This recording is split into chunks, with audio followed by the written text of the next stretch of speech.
Hello friends, welcome back to my YouTube channel study genius 96। Friends, आज की इस video में हम लोग महत्वपूर्ण टॉपिक को करेंगे जो दोस्तों काफ़ी ज़्यादा महत्वपूर्ण है आपके किसी भी कम्पिटिटिव एग्ज़ाम के लिए।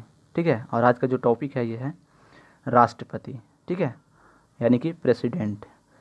और दोस्तों इस वीडियो में टोटल दोस्तों हम लोग 150 से भी ज़्यादा प्रश्न करेंगे जो काफ़ी ज़्यादा महत्वपूर्ण है आपके किसी भी कम्पिटिटिव एग्ज़ाम के लिए। और इसमें जितने भी प्रश्न हैं किसी न किसी कम्पिटिटिव एग्ज़ाम में ऑलरेडी पूछा हुआ है। ठीक है, और ये दोस्तों एक ऐसा टॉपिक है जहाँ से एग्ज़ाम में प्रश्न पूछा ही जाता है। ठीक है, तो ये टॉपिक आपके लिए बहुत महत्वपूर्ण है, इम्पोर्टेंट है। ठीक है, तो इसे आप लोग अच्छे तरीके से देखकर सारे प्रश्न को याद कर लीजिएगा।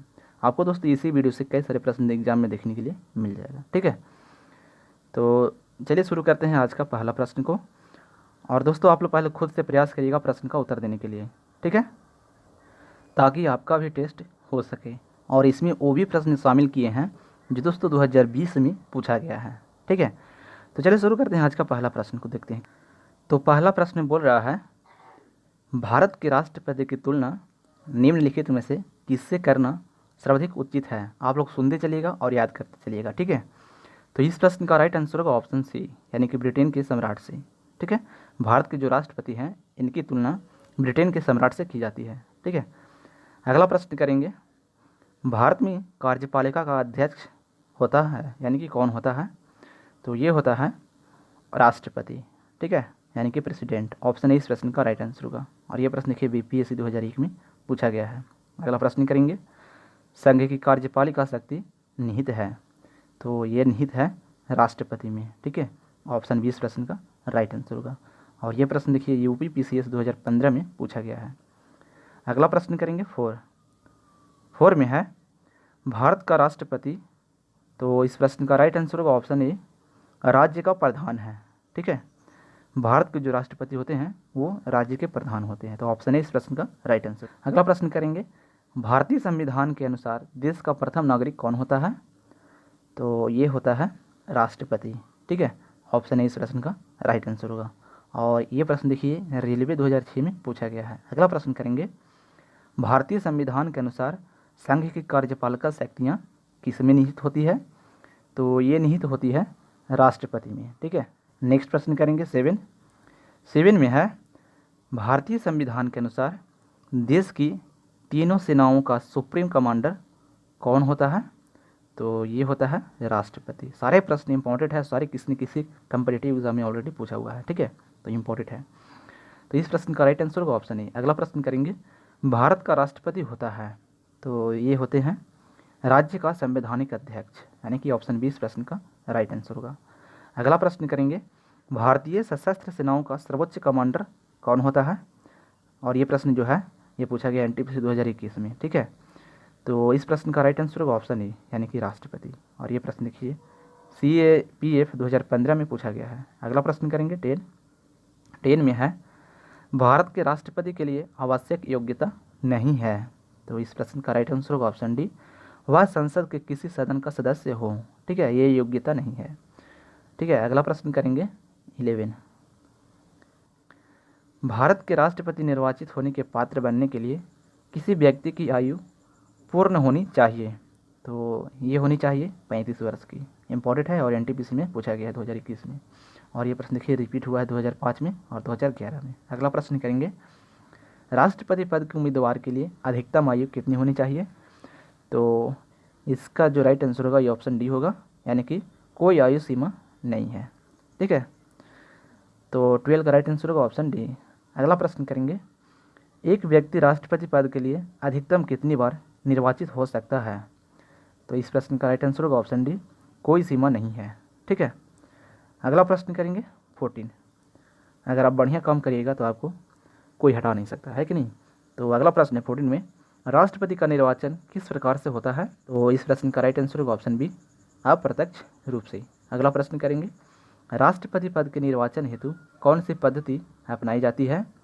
तो ये अपनाई जाती है समानुपातिक प्रतिनिधित्व एवं एकल संक्रमणीय मत पद्धति।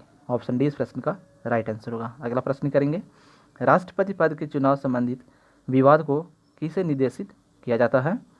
तो इस प्रश्न का राइट आंसर होगा ऑप्शन डी, यानी कि उच्चतम न्यायालय को। ठीक है, ऑप्शन डी इस प्रश्न का राइट आंसर होगा। और ये देखिए रेलवे 2006 में पूछा गया है। नेक्स्ट प्रश्न करेंगे 17 में है राष्ट्रपति के चुनाव के लिए प्रस्तावक एवं अनुमोदकों की कम से कम कितनी संख्या होनी चाहिए। तो इस प्रश्न का राइट आंसर होगा ऑप्शन सी, यानी कि 50 से 50। ठीक है, 50-50 होनी चाहिए। अगला प्रश्न करेंगे भारत का राष्ट्रपति निर्वाचित होने के लिए निम्नलिखित में से कौन सी बात अयोग्यता मानी जाएगी। तो इस प्रश्न का राइट आंसर होगा ऑप्शन डी, यानी कि कोई लाभ का पद ग्रहण किए हुए हो। ठीक है, तो इस प्रश्न का राइट आंसर होगा ऑप्शन डी। बाकी भारत का नागरिक होना चाहिए, 35 वर्ष की आयु पूर्ण कर चुका हो, लोकसभा का सदस्य निर्वाचित होने के लिए अर्हित हो। ठीक है, ये सभी सही है, लेकिन ऑप्शन डी जो है ये गलत है, ये सही नहीं है। अगला प्रश्न करेंगे 19 में है वो अयोग्य है। ठीक है, अगला प्रश्न है 19, भारत में राष्ट्रपति का चुनाव किया जाता है। तो ये किया जाता है एकल हस्तांतरीय मत पद्धति द्वारा। ठीक है, ऑप्शन 20 प्रश्न का राइट आंसर होगा। अगला प्रश्न करेंगे राष्ट्रपति पद का चुनाव संचालित किया जाता है। तो ये संचालित किया जाता है निर्वाचन आयोग के द्वारा। ठीक है, ऑप्शन सी इस प्रश्न का राइट आंसर होगा। और ये बीपीएससी 2001 में पूछा गया है। अगला प्रश्न है भारत में किसके चुनाव में अनुपातिक प्रतिनिधित्व चुनाव प्रणाली अपनाई जाती है। तो ये अपनाई जाती है राष्ट्रपति। ठीक है, और ये रेलवे 2005 में पूछा गया है। ठीक है, तो 21 का राइट आंसर होगा ऑप्शन डी। अगला प्रश्न है राष्ट्रपति चुनाव संबंधित मामले किसके पास भेजे जाते हैं। तो ये भेजे जाते हैं उच्चतम न्यायालय के पास। ठीक है, ऑप्शन सी इस प्रश्न का राइट आंसर होगा। और ये 1988 में पूछा गया है। नेक्स्ट प्रश्न करेंगे किस अनुच्छेद के तहत राष्ट्रपति तथा उपराष्ट्रपति के निर्वाचन से संबंधित विवाद का निर्णय उच्चतम न्यायालय द्वारा करने का प्रावधान संविधान में किया गया है। तो ये किया गया है अनुच्छेद 71 में। ठीक है, ऑप्शन डी इस प्रश्न का राइट आंसर होगा। अगला प्रश्न करेंगे 24 में है राष्ट्रपति पद के उम्मीदवारों को चुनाव प्रचार हेतु कितना समय मिलता है। तो इस प्रश्न का राइट आंसर होगा ऑप्शन बी, यानी कि 2 सप्ताह का समय मिलता है। ठीक है, यानी कि 14 दिन का। अगला प्रश्न करेंगे भारत के राष्ट्रपति का चुनाव कितने वर्षों के लिए होता है। तो ये होता है 5 वर्ष के लिए। ऑप्शन बी इस प्रश्न का राइट आंसर होगा। और ये रेलवे 2005 में पूछा गया है। अगला प्रश्न करेंगे किस अनुच्छेद के तहत राष्ट्रपति अपने पद ग्रहण करने की तिथि से 5 वर्ष की अवधि तक अपने पद पर बना रहता है।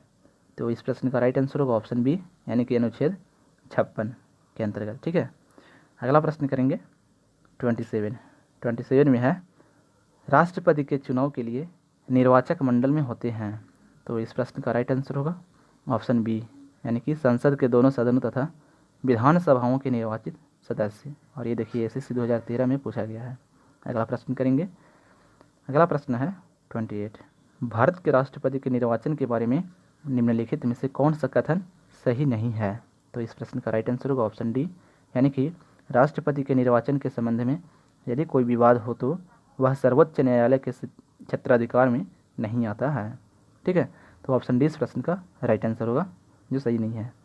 अगला प्रश्न करेंगे 29 में है भारत के राष्ट्रपति को उसके पद से हटाया जा सकता है। तो ये हटाया जा सकता है संसद के द्वारा। ठीक है, ऑप्शन डी इस प्रश्न का राइट आंसर होगा। और ये देखिए बीपीएससी 1994 और 2005 में रिपीट हुआ है। अगला प्रश्न करेंगे भारत के राष्ट्रपति को पद से हटाने की प्रक्रिया है। तो ये है संसद द्वारा महाभियोग। ठीक है, ऑप्शन डी इस प्रश्न का राइट आंसर होगा। अगला प्रश्न करेंगे 31 में है संविधान के उल्लंघन के लिए राष्ट्रपति के विरुद्ध अभियोग कार्यवाही किस में शुरू की जा सकती है। तो इस प्रश्न का राइट आंसर होगा ऑप्शन सी, संसद के किसी भी सदन में। ठीक है, और ये प्रश्न देखिए 2015 में पूछा गया है। अगला प्रश्न करेंगे राष्ट्रपति को हटाया जा सकता है। तो इन्हें हटाया जा सकता है महाभियोग के द्वारा। ऑप्शन डी इस प्रश्न का राइट आंसर होगा। और ये देखिए रेलवे 2004 में पूछा गया है। ठीक है, अगला प्रश्न करेंगे राष्ट्रपति पर महाभियोग किस आधार पर लगाया जा सकता है। तो ये लगाया जा सकता है संविधान के अतिक्रमण करने पर। ठीक है, ऑप्शन बी इस प्रश्न का राइट आंसर होगा। ठीक है, अगला प्रश्न करेंगे 34 में है राष्ट्रपति पर महाभियोग की प्रक्रिया किस देश के संविधान से ली गई है। तो ये ली गई है अमेरिका के संविधान से। ठीक है, ऑप्शन ए इस प्रश्न का राइट आंसर होगा। अगला प्रश्न करेंगे, भारतीय राष्ट्रपति को किस परिस्थिति में अपने पद से त्यागपत्र देना पड़ता है? तो इस प्रश्न का राइट आंसर होगा ऑप्शन ए, यानी कि महाभियोग लगने पर। ठीक है, अगर राष्ट्रपति पर महाभियोग लगता है तो उनको फिर त्यागपत्र देना पड़ेगा। ठीक है, अगला प्रश्न करेंगे, कार्यकाल पूर्ण होने पर पहले भारत के राष्ट्रपति को उनके पद से कौन हटा सकता है? तो ये हटा सकता है संसद द्वारा महाभियोग लगाकर। ठीक है, ऑप्शन डी इस प्रश्न का राइट आंसर होगा। और ये प्रश्न देखिए रेलवे 2005 में पूछा गया है। अगला प्रश्न करेंगे 37 में है, राष्ट्रपति पर महाभियोग को आरोप एक संकल्प के रूप में संसद के किसी भी सदन में लाया जा सकता है। यह कम से कम कितने दिन की लिखित सूचना के बाद प्रस्तुत किया जाना चाहिए? तो इस प्रश्न का राइट आंसर होगा ऑप्शन बी, यानी कि 14 दिन। ठीक है, कम से कम 14 दिन के पहले लिखित सूचना देना पड़ता है। ठीक है, प्रस्तुत करना पड़ता है। अगला प्रश्न करेंगे, संसद में राष्ट्रपति के विरुद्ध महाभियोग प्रस्ताव पास करने के लिए कितने सदस्यों का समर्थन चाहिए? तो इस प्रश्न का राइट आंसर होगा ऑप्शन बी, यानी कि सदन के कुल सदस्यों में से कम 2/3 सदस्य। ठीक है, और ये देखिए SSC 2013 में पूछा गया है। अगला प्रश्न करेंगे 39 में है, भारत के राष्ट्रपति को कार्य अवधि की समाप्ति के पूर्व भी पद से हटाया जा सकता है? तो इस प्रश्न का राइट आंसर होगा ऑप्शन सी, यानी कि महाभियोग के द्वारा। ठीक है, अगला प्रश्न करेंगे, अगला प्रश्न है 40 में, किसी व्यक्ति के राष्ट्रपति के रूप में चुनाव को अवैध घोषित किए जाने की स्थिति में उसके द्वारा अपना चुनाव अवैध घोषित किए जाने के पूर्व के कृत्यों की क्या संवैधानिकता हो गई? तो इस प्रश्न का राइट आंसर होगा ऑप्शन बी, यानी कि यह कृत्य विधि मान्य होंगे। ठीक है, ऑप्शन बी इस प्रश्न का राइट आंसर होगा। अगला प्रश्न करेंगे 41 में है, भारत के राष्ट्रपति को महाभियोग द्वारा हटाया जा सकता है, किंतु महाभियोग की प्रक्रिया को दोषपूर्ण कहकर आलोचना की जाती है। प्रक्रिया में कौन सा दोष नहीं है? तो इस प्रश्न का राइट आंसर होगा ऑप्शन सी, यानी कि राष्ट्रपति राज्यसभा के रिक्त स्थानों पर अपने समर्थकों को मनोनीत करके 2/3 बहुमत से अपने विरुद्ध महाभियोग पारित करने को असंभव बना सकता है। ठीक है, तो ऑप्शन सी इस प्रश्न का राइट आंसर होगा। अगला प्रश्न करेंगे 42 में है, राष्ट्रपति को निम्नलिखित में से कौन पद और गोपनीयता की शपथ दिलाता है? तो इस प्रश्न का राइट आंसर होगा ऑप्शन ए, यानी कि भारत का मुख्य न्यायाधीश। ठीक है, और ये प्रश्न देखिए रेलवे 2004 में पूछा गया है। अगला प्रश्न करेंगे, राष्ट्रपति संविधान के किस अनुच्छेद के तहत भारत के मुख्य न्यायाधीश के समक्ष शपथ ग्रहण करता है? तो इस प्रश्न का राइट आंसर होगा ऑप्शन बी, यानी कि अनुच्छेद 60 के तहत। ठीक है, ऑप्शन बी इस प्रश्न का राइट आंसर होगा। अगला प्रश्न करेंगे, अगला प्रश्न है 44 में, मुख्य न्यायाधीश की अनुपस्थिति में राष्ट्रपति किसके समक्ष शपथ लेता है? तो इस प्रश्न का राइट आंसर होगा ऑप्शन डी, यानी कि सर्वोच्च न्यायालय का वरिष्ठ न्यायाधीश के समक्ष। ठीक है, ऑप्शन डी इस प्रश्न का राइट आंसर होगा। अगला प्रश्न करेंगे, यदि राष्ट्रपति और उपराष्ट्रपति दोनों देश से बाहर हो तो उस स्थिति में उनके कार्यभार को कौन ग्रहण करेगा? तो इस प्रश्न का राइट आंसर होगा ऑप्शन सी, यानी कि सर्वोच्च न्यायालय के मुख्य न्यायाधीश। ठीक है, अगला प्रश्न करेंगे 46 में है, यदि भारत के राष्ट्रपति त्यागपत्र देना चाहते हैं तो वह अपना त्यागपत्र किसे देंगे? तो इस प्रश्न का राइट आंसर होगा ऑप्शन बी, यानी कि भारत के उपराष्ट्रपति को। ठीक है, और ये देखिए SSC 2019 में ये प्रश्न पूछा गया है। अगला प्रश्न करेंगे, राष्ट्रपति के त्यागपत्र की सूचना उपराष्ट्रपति किसको देता है? तो ये देते हैं लोकसभा अध्यक्ष को। ठीक है, ऑप्शन सी इस प्रश्न का राइट आंसर होगा। अगला प्रश्न करेंगे, भारत के राष्ट्रपति और उपराष्ट्रपति की मृत्यु की स्थिति में भारत के राष्ट्रपति के रूप में कौन कार्य करेगा? तो 48 का राइट आंसर होगा ऑप्शन सी, यानी कि भारत के मुख्य न्यायाधीश। ठीक है, अगला प्रश्न करेंगे, और ये भी देखिए SSC 2019 में पूछा गया है। अगला प्रश्न करेंगे 49, यदि मृत्यु त्यागपत्र अथवा हटाए जाने की स्थिति में भारत के राष्ट्रपति का पद रिक्त हो जाए तो उस पद का कार्यभार कौन संभालेगा? तो इस प्रश्न का राइट आंसर होगा ऑप्शन बी, यानी कि उस स्थिति में उपराष्ट्रपति उनका कार्यभार संभालेंगे। ठीक है, तो ऑप्शन बी इस प्रश्न का राइट आंसर होगा। अगला प्रश्न करेंगे, जब राष्ट्रपति मृत्यु त्यागपत्र, पदच्युत या अन्य कारणों से अपने कर्तव्य को नहीं निभा सकता है तो उपराष्ट्रपति कितने समय तक राष्ट्रपति के रूप में कार्य करता है? तो इस प्रश्न का राइट आंसर होगा ऑप्शन डी, यानी कि 6 माह तक। ठीक है, और ये प्रश्न देखिए JPSC 2013 में पूछा गया है। अगला प्रश्न करेंगे 51 में है, निम्नलिखित में से कौन से राष्ट्रपति पूर्व में केंद्रीय गृह मंत्री थे? तो इस प्रश्न का राइट आंसर होगा ऑप्शन बी, यानी कि ज्ञानी जैल सिंह। अगला प्रश्न करेंगे, भारत के राष्ट्रपति निर्वाचित होने से पूर्व निम्न में से कौन उपराष्ट्रपति नहीं थे? तो इस प्रश्न का राइट आंसर होगा ऑप्शन डी, यानी कि ज्ञानी जैल सिंह, ये उपराष्ट्रपति नहीं थे। अगला प्रश्न करेंगे, भारत के चौथे राष्ट्रपति थे। तो भारत के जो चौथे राष्ट्रपति थे ये थे वीवी गिरी। ठीक है, ऑप्शन ए इस प्रश्न का राइट आंसर होगा। और ये प्रश्न देखिए UPPCS 1994 में पूछा गया है। अगला प्रश्न करेंगे, सबसे लंबे समय तक भारत के राष्ट्रपति रहे? तो इस प्रश्न का राइट आंसर होगा ऑप्शन ए, यानी कि डॉक्टर राजेंद्र प्रसाद। ठीक है, ऑप्शन ए इस प्रश्न का राइट आंसर होगा। अगला प्रश्न करेंगे 55 में है, भारत का राष्ट्रपति चुने जाने वाले गैर कांग्रेसी उम्मीदवार थे? तो ये थे वीवी गिरी। ठीक है, ऑप्शन ए इस प्रश्न का राइट आंसर होगा। नेक्स्ट प्रश्न करेंगे, भारतीय राष्ट्रपति के सर्वसम्मति से चुने जाने की अभी तक एकमात्र उदाहरण है? तो इस प्रश्न का राइट आंसर होगा ऑप्शन डी, यानी कि नीलम संजीव रेड्डी। ठीक है, और ये NTPC 2021 में ये दोनों प्रश्न पूछा गया है। और ये प्रश्न देखिए UPPCS 2004 में भी पूछा गया है। अगला प्रश्न करेंगे, निम्नलिखित में से कौन कभी भारत का राष्ट्रपति नहीं रहा? तो इस प्रश्न का राइट आंसर होगा ऑप्शन डी, यानी कि C राजगोपालचारी, ये कभी भारत के राष्ट्रपति नहीं रहे। बाकी डॉक्टर एस राधाकृष्णन रहे, डॉक्टर जाकिर हुसैन रहे और ज्ञानी जैल सिंह, ये सभी राष्ट्रपति रह चुके हैं। ठीक है, लेकिन ऑप्शन डी इस प्रश्न का राइट आंसर होगा, जो नहीं रहे हैं राष्ट्रपति। अगला प्रश्न करेंगे 58 में है, स्वतंत्र भारत के प्रथम राष्ट्रपति कौन थे? तो ये थे doctor Rajendra Prasad. Option B इस प्रश्न का राइट आंसर होगा। और ये प्रश्न SSC 2015 में पूछा गया है।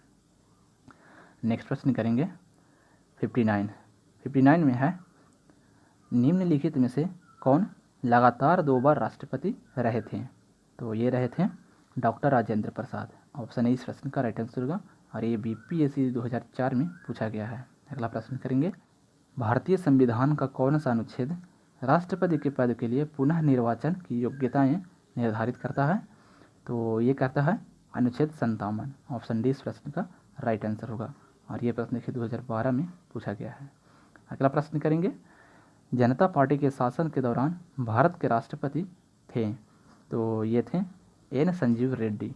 ठीक है, अगला प्रश्न करेंगे 62 में है, भारत के किस राष्ट्रपति की मृत्यु कार्यकाल पूरा होने से पूर्व हो गई थी?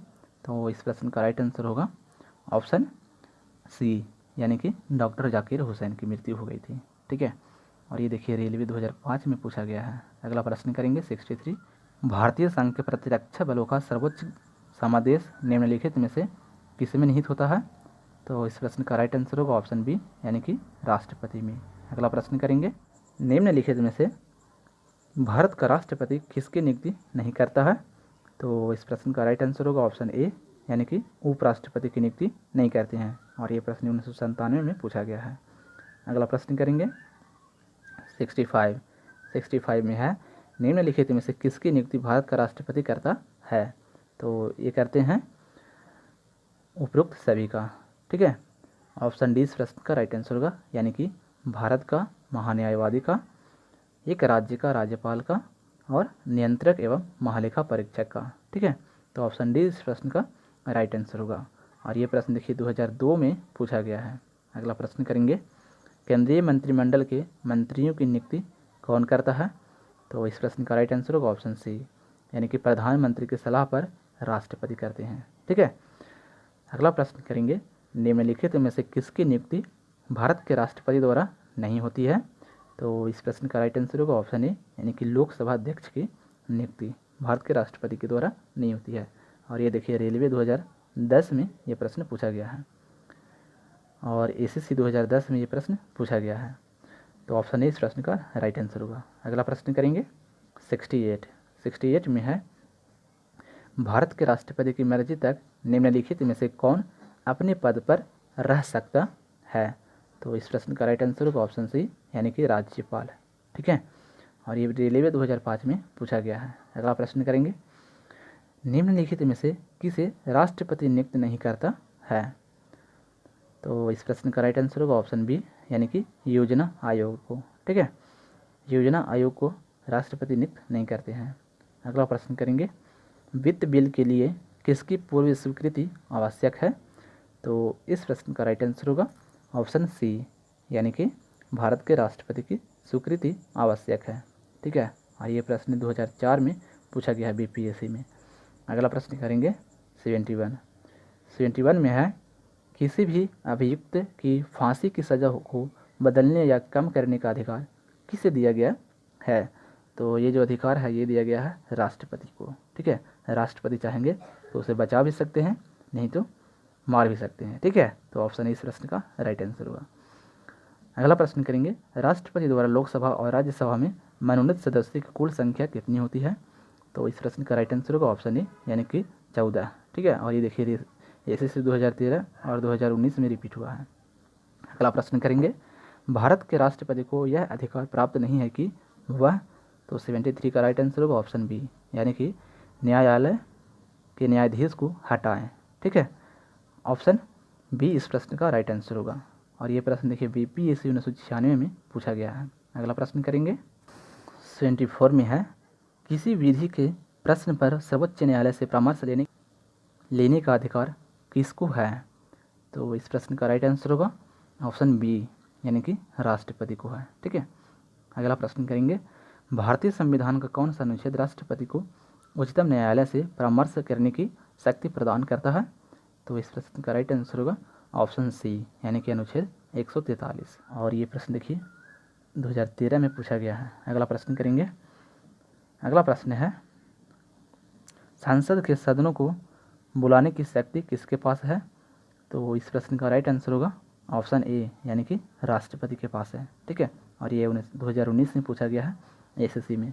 अगला प्रश्न करेंगे, राष्ट्रपति को कौन सहाय एवं मंत्रणा देता है? तो इस प्रश्न का राइट आंसर होगा ऑप्शन डी यानी कि संघीय मंत्रिपरिषद। ठीक है, अगला प्रश्न करेंगे, भारत के राष्ट्रपति ने आर्थिक संकट की घोषणा कब की थी? तो ये किए थे यानी कि कभी नहीं। ऑप्शन डी इस प्रश्न का राइट आंसर होगा। ठीक है, कभी नहीं किए थे। अगला प्रश्न करेंगे, विदेशों को भेजे जाने वाले विभिन्न संसदीय प्रतिनिधि मंडलों के लिए व्यक्तियों का नामांकन निम्नलिखित में से कौन करता है? तो ये करता है राष्ट्रपति। ठीक है, ऑप्शन सी इस प्रश्न का राइट आंसर होगा। और ये प्रश्न देखिए 2002 में पूछा गया है। अगला प्रश्न करेंगे 80 में है, भारत के निम्नलिखित में से किस मुख्य न्यायाधीश ने कुछ समय तक भारत के राष्ट्रपति के रूप में कार्य किया? तो इस प्रश्न का राइट आंसर होगा ऑप्शन डी यानी कि एम हियादुत्तुल्ला ने। ठीक है, ऑप्शन डी इस प्रश्न का राइट आंसर होगा। और ये देखिए एसएससी 2013 में पूछा गया है। अगला प्रश्न करेंगे, निम्नलिखित में से कौन राष्ट्रपति का कार्य नहीं है? तो इस प्रश्न का राइट आंसर होगा ऑप्शन डी, किसी सत्र के अंतर्गत लोकसभा की बैठक के आहूत करना। ठीक है, और ये रेलवे 2004 में पूछा गया है। अगला प्रश्न करेंगे 82 में है, विदेशी देशों के सभी राजदूतों का कमिश्नरों के प्रत्यय पत्र किसके द्वारा प्राप्त किए जाते हैं? तो ये प्राप्त किए जाते हैं राष्ट्रपति के द्वारा। ठीक है, ऑप्शन सी इस प्रश्न का राइट आंसर होगा राष्ट्रपति के द्वारा। और ये रेलवे 2004 में पूछा गया है। अगला प्रश्न करेंगे 83, राष्ट्रपति किस विधेयक को पुनर्विचार के लिए नहीं लौटा सकता? तो इस प्रश्न का राइट आंसर होगा ऑप्शन सी यानी कि धन विधेयक को नहीं लौटा सकता है। अगला प्रश्न करेंगे, यदि राष्ट्रपति द्वारा किसी विधेयक को पुनर्विचार के लिए लौटाया जाता है तो वह किस वीटो का प्रयोग करता है? तो इस प्रश्न का राइट आंसर होगा ऑप्शन बी यानी कि निलंबनकारी वीटो का। ठीक है, निलंबनकारी वीटो का प्रयोग करेगा।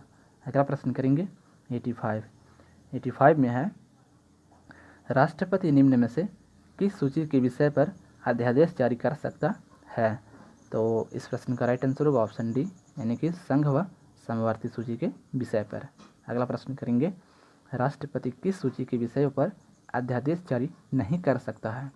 तो इस प्रश्न का राइट आंसर होगा ऑप्शन सी, यानी कि राज्य सूची के विषय पर नहीं कर सकते हैं। नेक्स्ट प्रश्न करेंगे, निम्नलिखित में से किस परिस्थिति में राष्ट्रपति अध्यादेश जारी नहीं कर सकता है? तो इस प्रश्न का राइट आंसर होगा ऑप्शन सी, यानी कि जब दोनों सत्र में हों। ठीक है, अगला प्रश्न करेंगे 88 में है, जब कोई विधेयक संसद द्वारा पारित हो जाता है तो राष्ट्रपति को अधिकार है कि वह उसे, तो इस प्रश्न का राइट आंसर होगा ऑप्शन डी, पुनर्विचार के लिए वापस भेज सकता है। ठीक है, अगला प्रश्न करेंगे, भारत के राष्ट्रपति संसद के दोनों सदनों को प्रथम सत्र के प्रारंभ में कब संबोधित करते हैं? तो ये करते हैं ए एवं बी दोनों सही है। ठीक है, यानी कि प्रतिवर्ष करते हैं, लोकसभा के लिए प्रत्येक आम चुनाव के बाद करते हैं। ठीक है, तो ऑप्शन सी इस प्रश्न का राइट आंसर होगा। और ये प्रश्न देखिए 2001 में पूछा गया है। अगला प्रश्न करेंगे 90 में है, संविधान के अनुच्छेद 124 के अंतर्गत राष्ट्रपति निम्नलिखित में से क्या कर सकता है? तो 90 का राइट आंसर होगा ऑप्शन बी, यानी कि सर्वोच्च न्यायालय के न्यायाधीशों की नियुक्ति कर सकता है। ठीक है, अगला प्रश्न करेंगे 91 में है, किसी मृत्यु पाए अपराधी को क्षमा दान करने की शक्ति निम्नलिखित में से किसको प्राप्त है? तो ये प्राप्त है केवल राष्ट्रपति को। ठीक है, ऑप्शन ए इस प्रश्न का राइट आंसर होगा। अगला प्रश्न करेंगे, अप्रत्याशित व्ययों की पूर्ति के लिए निम्नलिखित में से कौन भारत की आकस्मिक निधि से धन निकाल सकता है? तो ये निकाल सकता है राष्ट्रपति। ठीक है, ऑप्शन सी इस प्रश्न का राइट आंसर होगा। अगला प्रश्न करेंगे 93 में है, निम्नलिखित में से कौन सा अधिकार भारत के राष्ट्रपति को प्राप्त नहीं है? तो इस प्रश्न का राइट आंसर होगा ऑप्शन बी, यानी कि उच्चतम न्यायालय तथा उच्च न्यायालय के अधिकारों को हस्तगत करने का। ठीक है, तो ऑप्शन बी इस प्रश्न का राइट आंसर होगा। अगला प्रश्न करेंगे, किन किन परिस्थितियों में राष्ट्रपति संसद का संयुक्त अधिवेशन आहूत कर सकते हैं? तो इस प्रश्न का राइट आंसर होगा ऑप्शन डी, यानी कि उपयुक्त सभी परिस्थितियों में, यानी कि एक सदन द्वारा पारित विधेयक को दूसरे सदन द्वारा रद्द कर देना। ठीक है, और बी में है, एक सदन द्वारा विधेयक में प्रस्तावित संशोधन दूसरे सदन द्वारा स्वीकार न किया जाना। ठीक है, अगला है, एक सदन द्वारा विधेयक की प्राप्ति के 6 माह तक कोई कार्यवाही न करना। तो ऑप्शन डी इस प्रश्न का राइट आंसर होगा। ठीक है, अगला प्रश्न 95, किसी संस्तुति के आधार पर भारत का राष्ट्रपति भारत की आकस्मिक निधि से धन व्यय कर सकता है? तो इस प्रश्न का राइट आंसर होगा ऑप्शन डी, किसी भी संस्तुति की जरूरत नहीं। ठीक है, अगला प्रश्न करेंगे, संविधान के किस अनुच्छेद के अंतर्गत राष्ट्रपति संघीय मंत्रिपरिषद की सलाह मानने के लिए बाध्य हैं? तो इस प्रश्न का राइट आंसर होगा ऑप्शन ए, अनुच्छेद 74 के तहत। अगला प्रश्न है, युद्ध अथवा भारत पर आक्रमण होने की स्थिति में निम्नलिखित में से कौन अंतिम रूप से आक्रमणकारी के रूप की घोषणा युद्ध की घोषणा कर सकता है? तो इस प्रश्न का राइट आंसर होगा ऑप्शन डी, यानी कि राष्ट्रपति। ठीक है, और ये प्रश्न रेलवे 2005 में पूछा गया है। अगला प्रश्न करेंगे 98 में है, भारतीय संविधान के अनुसार भारत के राष्ट्रपति का यह कर्तव्य है कि वे निम्नलिखित में से किसको या किनको संसद के पटल पर रखवाएं? निम्नलिखित कोटों के आधार पर सही उत्तर चुनिए। ठीक है, तो इस प्रश्न का राइट आंसर होगा ऑप्शन सी, यानी कि केवल 1, 3 और 4 को। ठीक है, यानी कि संघ वित्त आयोग की सिफारिशों को। और नंबर 3 में है, नियंत्रक महालेखा परीक्षक के प्रतिवेदन को। और नंबर 4 में है, राष्ट्रपति अनुसूचित जाति आयोग के प्रतिवेदन को। ठीक है, तो ऑप्शन सी इस प्रश्न का राइट आंसर होगा। अगला प्रश्न करेंगे 99 में है, लोकसभा निम्नलिखित में से किसके द्वारा भंग की जाती है? तो ये भंग की जाती है प्रधानमंत्री के परामर्श से राष्ट्रपति के द्वारा। ठीक है, ऑप्शन बी इस प्रश्न का राइट आंसर होगा। अगला प्रश्न करेंगे, राष्ट्रपति निम्नलिखित में से किस परिस्थिति में आपातकाल की उद्घोषणा कर सकता है? तो ये कर सकता है प्रधानमंत्री तथा मंत्रिमंडल के लिखित परामर्श पर। ऑप्शन बी इस प्रश्न का राइट आंसर होगा।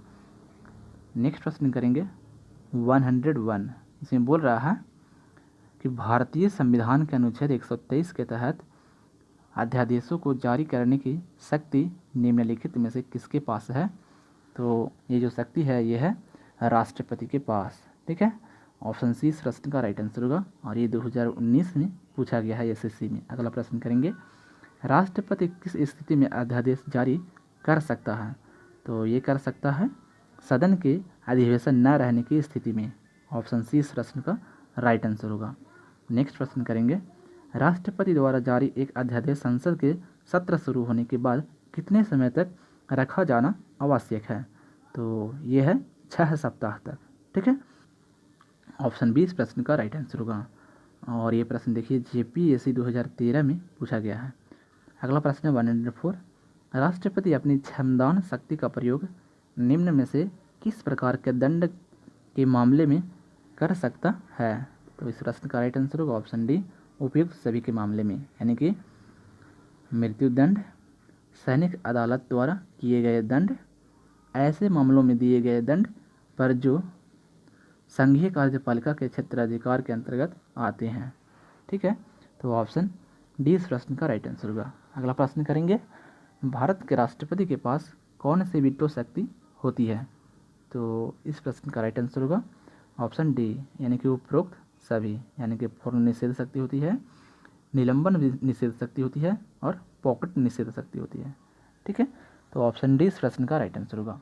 और ये प्रश्न देखिए 1991 में पूछा गया है यूपीएससी में। अगला प्रश्न करेंगे 106 में है, भारत के राष्ट्रपति ने जिस एकमात्र मामले में वीटो शक्ति का प्रयोग किया था वह था? तो ये था भारतीय डाकघर अधिनियम। ठीक है, ऑप्शन सी इस प्रश्न का राइट आंसर होगा।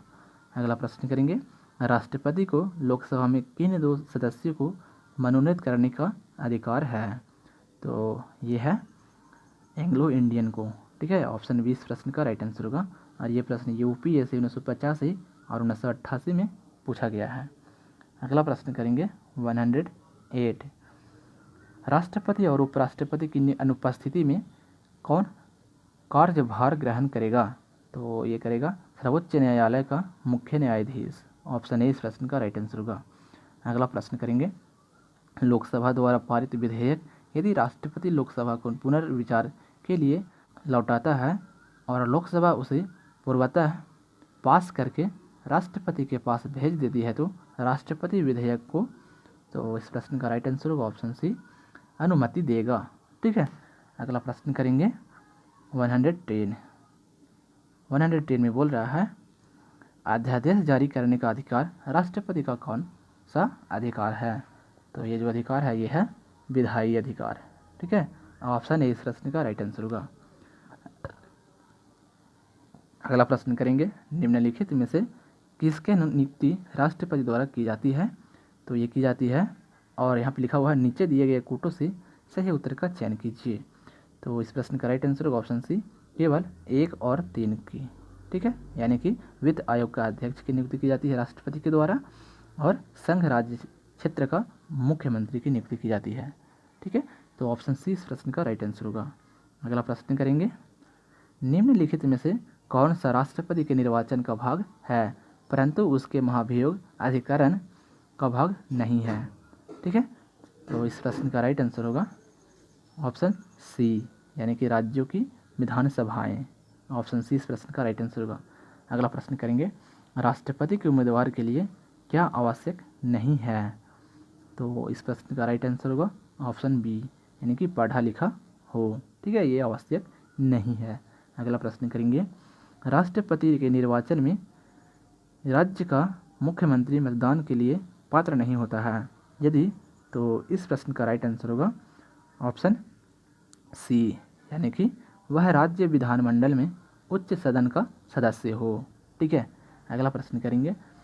अगला प्रश्न बोल रहा है, भारत के राष्ट्रपति के पद से संबंधित निम्न में से कौन से कथन सही है?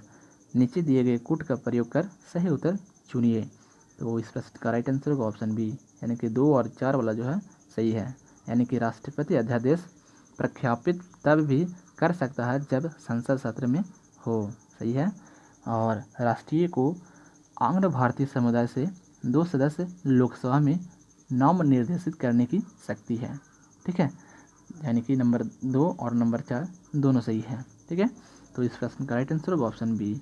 अगला प्रश्न करेंगे 116। भारत एक गणतंत्र है, इसका अर्थ है, तो इस प्रश्न का राइट आंसर होगा ऑप्शन सी, यानी कि भारत में वंशानुगत शासन नहीं है। ठीक है, अगला प्रश्न करेंगे भारत में राष्ट्रपति चुना जाता है, तो ये चुना जाता है निर्वाचित सांसदों व विधानसभा सदस्यों द्वारा। ठीक है, अगला प्रश्न करेंगे भारत के राष्ट्रपति के निर्वाचन के संदर्भ में निम्नलिखित कथनों पर विचार कीजिए। उपयुक्त कथनों में से कौन सा सही है? तो इस प्रश्न का राइट आंसर होगा ऑप्शन ए, केवल एक वाला सही है। ठीक है, यानी कि प्रत्येक एमएलए के वोट का मूल्य अलग अलग राज्य में अलग अलग होता है, ये सही है। ठीक है, अगला प्रश्न करेंगे राष्ट्रपति के चुनाव में विवाद होने पर उसकी सलाह ली जाती है, तो ये ली जाती है सर्वोच्च न्यायालय द्वारा। ठीक है, ऑप्शन सी इस प्रश्न का राइट आंसर होगा। अगला प्रश्न राष्ट्रपति के चुनाव में विवाद होने पर किसकी सलाह ली जाती है? तो ये ली जाती है सर्वोच्च न्यायालय के। ठीक है, ऑप्शन सी इस प्रश्न का राइट आंसर होगा। अगला प्रश्न करेंगे 120। भारत के राष्ट्रपति का प्रति माह वेतन कितना है? तो ये है ऑप्शन ए इस प्रश्न का राइट आंसर होगा 50,000। ठीक है, अगला प्रश्न करेंगे 121। नामांकन के समय राष्ट्रपति पद के उम्मीदवार को जमानत के तौर पर कितना रुपया जमा करना पड़ता है? तो ऑप्शन सी इस प्रश्न का राइट आंसर होगा 15,000 रुपया जमा करना पड़ता है। ठीक है, अगला प्रश्न करेंगे राष्ट्रपति को पेंशन के रूप में आजीवन कितना रुपये प्रति माह मिलता है? तो ये मिलता है 30 लाख रुपया। ठीक है, ऑप्शन डी इस प्रश्न का राइट आंसर होगा। अगला प्रश्न करेंगे भारत का राष्ट्रपति किसका एक अभिन्न अंग है? तो ये है संसद का। ठीक है, ऑप्शन ए इस प्रश्न का राइट आंसर होगा और ये प्रश्न देखिए 2014 में पूछा गया है। अगला प्रश्न करेंगे 124।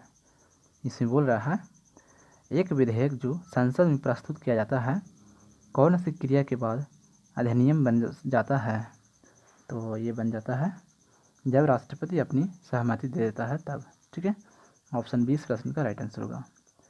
अगला प्रश्न करेंगे जब राष्ट्रपति एवं उपराष्ट्रपति का पद खाली हो तो भारत के राष्ट्रपति के पद पर कौन होता है?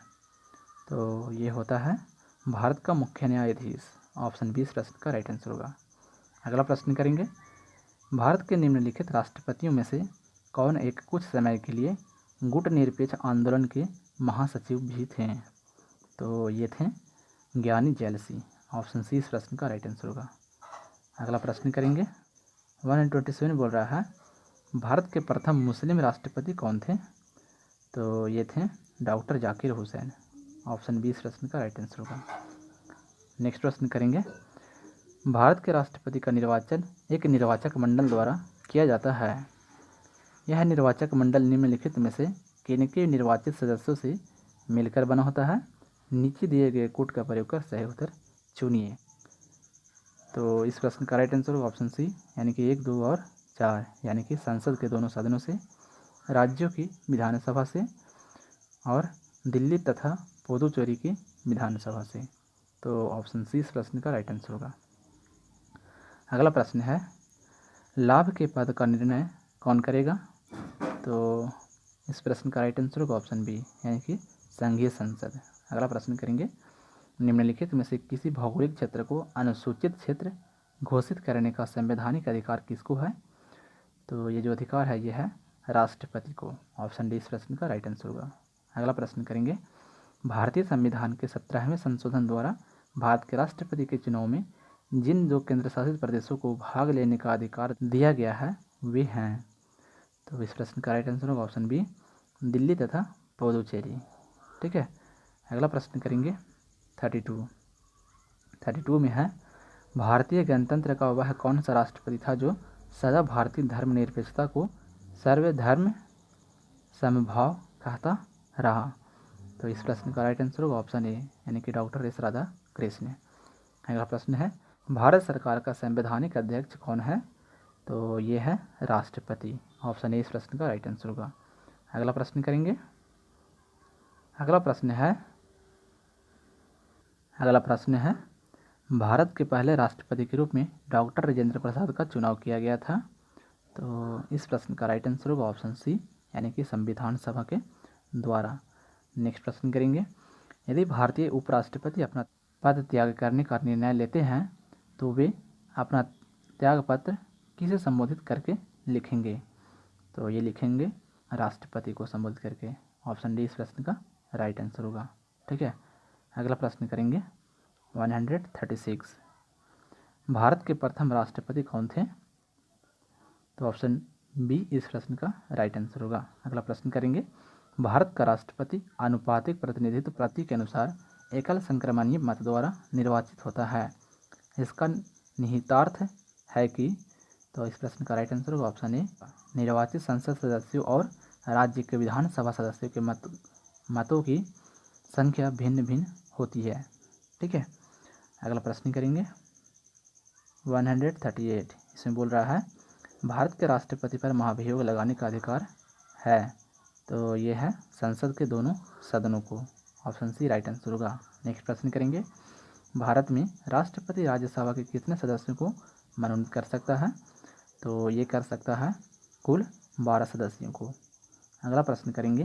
निम्नलिखित में से कौन हमारे देश के दोनों में से किसी भी सदन का सदस्य नहीं होता है? तो इस प्रश्न का राइट आंसर होगा ऑप्शन सी, यानी कि राष्ट्रपति। ठीक है। अगला प्रश्न करेंगे 141। इसमें बोल रहा है युद्ध की घोषणा या शांति का फैसला करने में कानूनी रूप से सक्षम है। तो ये है राष्ट्रपति। ऑप्शन ए इस प्रश्न का राइट आंसर होगा। अगला प्रश्न करेंगे 142। इसमें बोल रहा है भारत में केंद्रीय मंत्रियों को गोपनीयता की शपथ किसके द्वारा दिलवाई जाती है? तो ये दिलवाई जाती है भारत के राष्ट्रपति के द्वारा। अगला प्रश्न करेंगे कि संविधान के अनुसार निम्नलिखित में से क्या शब्दशः भारत के राष्ट्रपति की शक्ति नहीं है? तो इस प्रश्न का राइट आंसर होगा ऑप्शन सी, संसद के सदनों को संदेश भेजना। अगला प्रश्न है डॉक्टर राजेंद्र प्रसाद कितने वर्ष तक राष्ट्रपति रहे? तो ये रहे थे कुल 12 वर्षों तक। ठीक है। ऑप्शन सी राइट आंसर होगा। अगला प्रश्न है इनमें से किसने भारतीय गणतंत्र के 12वें राष्ट्रपति के रूप में कार्य किया था? तो ये किया था प्रतिभा देवी सिंह पाटिल। ऑप्शन ए इसका राइट आंसर होगा। नेक्स्ट प्रश्न करेंगे। निम्नलिखित में से कौन भारत के राष्ट्रपति के चुनाव में भाग नहीं लेता है? तो इस प्रश्न का राइट आंसर होगा ऑप्शन डी, यानी कि विधान परिषद। ठीक है। ये भाग नहीं लेता है। अगला प्रश्न करेंगे 147। भारतीय संविधान के अनुसार कार्यपालिका का प्रमुख कौन है? तो ये है राष्ट्रपति। ऑप्शन सी इस प्रश्न का राइट आंसर होगा। अगला प्रश्न करेंगे। अगला प्रश्न है निम्नलिखित राष्ट्रपतियों में जिस क्रम में सेवा की उसमें निम्नलिखित में से कौन सा क्रम सही है? तो इस प्रश्न का राइट आंसर होगा ऑप्शन बी, यानी कि NS रेड्डी, उसके बाद ज्ञानी जैल सिंह, उसके बाद R वेंकटरमन और उसके बाद डॉक्टर शंकर दयाल शर्मा। ठीक है। तो ये सही क्रम है राष्ट्रपतियों की कार्यकाल का। अगला प्रश्न करेंगे। निम्नलिखित में से किसे महाभियोग की प्रक्रिया द्वारा हटाया जा सकता है? तो ये हटाया जा सकता है भारत के राष्ट्रपति को। ऑप्शन डी इस प्रश्न का राइट आंसर होगा। अगला प्रश्न और देखिए SSC 2020 में पूछा गया है भारतीय संविधान का कौन सा अनुच्छेद भारतीय राष्ट्रपति को संसद के अवकाश के समय अध्यादेश लागू करने का अधिकार देता है? तो इस प्रश्न का राइट आंसर होगा ऑप्शन ए, यानी कि अनुच्छेद 123। ठीक है। अगला प्रश्न और ये भी देखिए SSC 2020 में पूछा गया है। नेक्स्ट प्रश्न करेंगे। अगला प्रश्न है 151 में जब राजीव गांधी ने प्रधानमंत्री पद की शपथ ली थी उस समय भारत के राष्ट्रपति कौन थे? तो ये थे ज्ञानी जैल सिंह। ऑप्शन डी इस प्रश्न का राइट आंसर होगा। और ये भी देखिए 2020 में पूछा गया है। ठीक है, 2020 में। नेक्स्ट प्रश्न करेंगे। भारत के निम्नलिखित राष्ट्रपतियों में से कौन केंद्रीय श्रम मंत्री भी रहे हैं? तो ये रहे हैं वीवी गिरी। ऑप्शन बी इस प्रश्न का राइट आंसर होगा। और ये भी देखिए 2020 में पूछा गया है। नेक्स्ट प्रश्न करेंगे।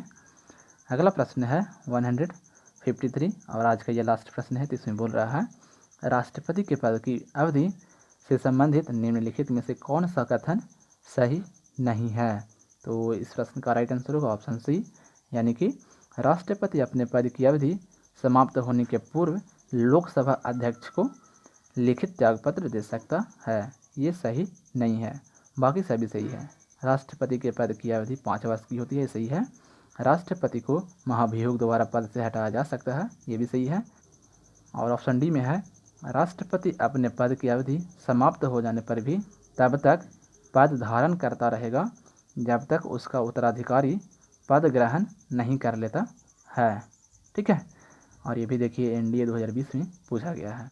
तो फ्रेंड्स, हम लोग इस वीडियो में टोटल 153 क्वेश्चन कंप्लीट किए हैं, जो काफ़ी ज़्यादा महत्वपूर्ण है आपके किसी भी कॉम्पिटिटिव एग्ज़ाम के लिए। ठीक है, तो ये वीडियो आपको कैसा लगा कमेंट करके ज़रूर बताइएगा, और चैनल पे अगर पहली बार विजिट कर रहे हैं तो बेल आइकन प्रेस करके चैनल को ज़रूर सब्सक्राइब कर लीजिएगा। ठीक है, और वीडियो दोस्तों आपको अगर अच्छा लगा होगा तो एक लाइक और शेयर करना ना भूलिएगा। ठीक है, तो मिलते हैं फिर अगले इंपॉर्टेंट वीडियो में, तब तक के लिए जय हिंद।